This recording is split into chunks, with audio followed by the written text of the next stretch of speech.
Good morning.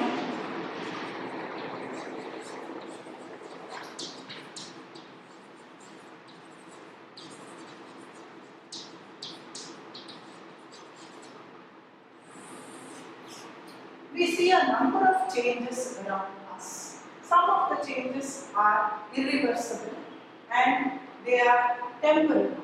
Those reactions or changes are called physical changes.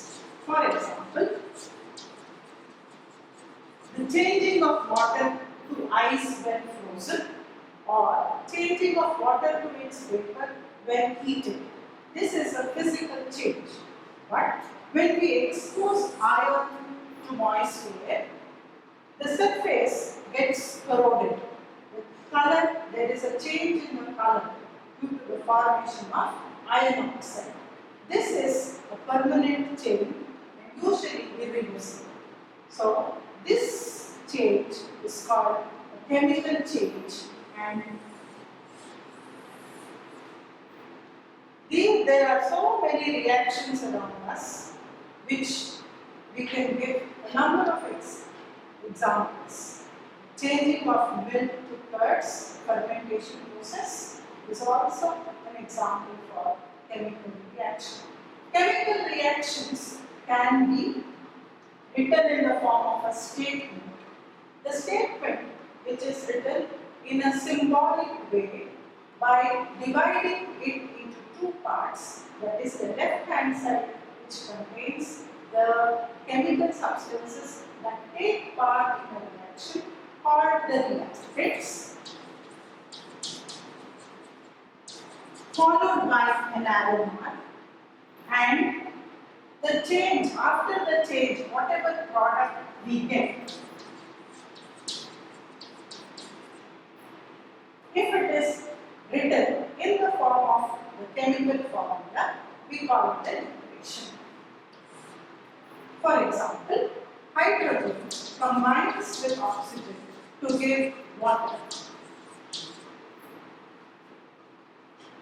This change or any chemical change is followed by change in the state, change in the color, emission of certain gases, formation of precipitate, etc. So, usually these equations are to be balanced in the sense the number of atoms present in the reactant side should be equal on the right hand side. This is because all chemical reactions are governed by law of mass action, which states that the mass of any chemical substance is neither created nor destroyed during a chemical reaction.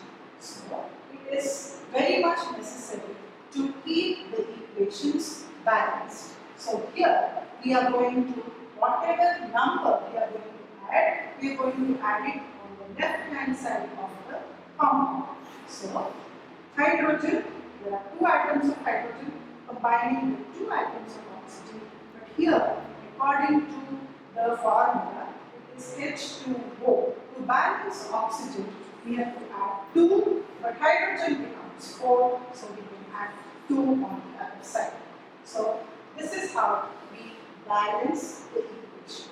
So, the chemical reactions based on how the reactants behave can be classified into 4 types. But the first one, here, if we take this example, hydrogen has combined with oxygen to give water. This is called a combination reaction.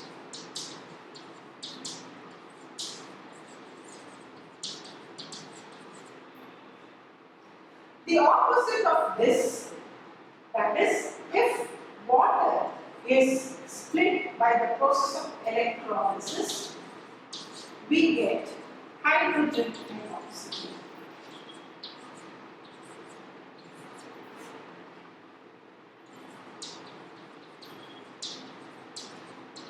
This is called decomposition reaction.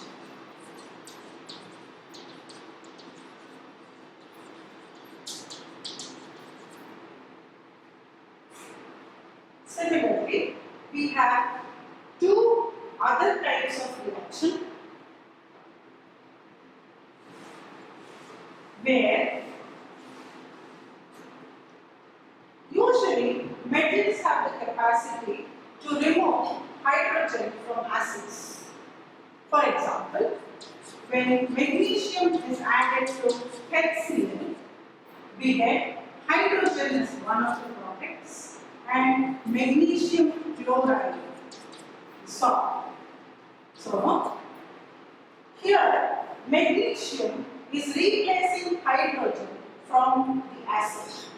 This is the characteristic feature of metals. Metals usually replace hydrogen from acids. So this is called a displacement reaction.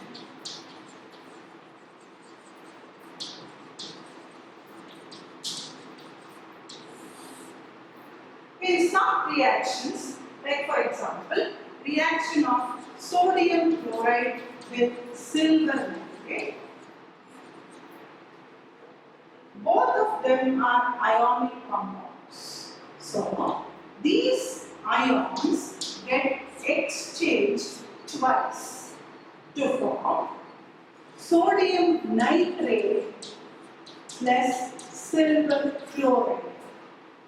Since the exchange of ions has taken place twice, it is called double displacement.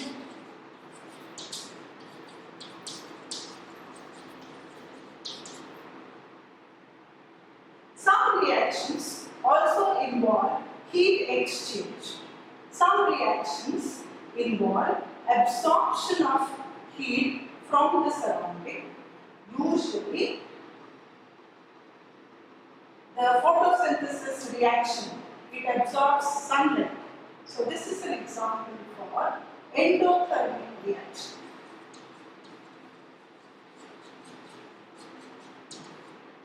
Similarly, any reaction which gives out heat, for example, respiration, when we exhale, the air that comes out is usually hot. This is because heat is released during the reaction. Any reaction, for example, mixing of water with an acid or a base is also a reaction which involves giving up of heat. So this type of reaction is called exothermic reaction.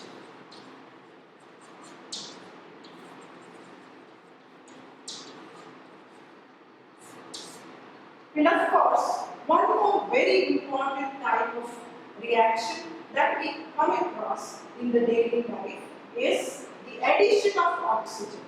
Any reaction for that matter which involves addition of oxygen and removal of hydrogen is called oxidation reaction. For example, respiration is an example for oxidation reaction, and also all combustion reactions are oxidation reactions. Then similarly, the last one is the opposite of this, any reaction which involves removal of oxygen.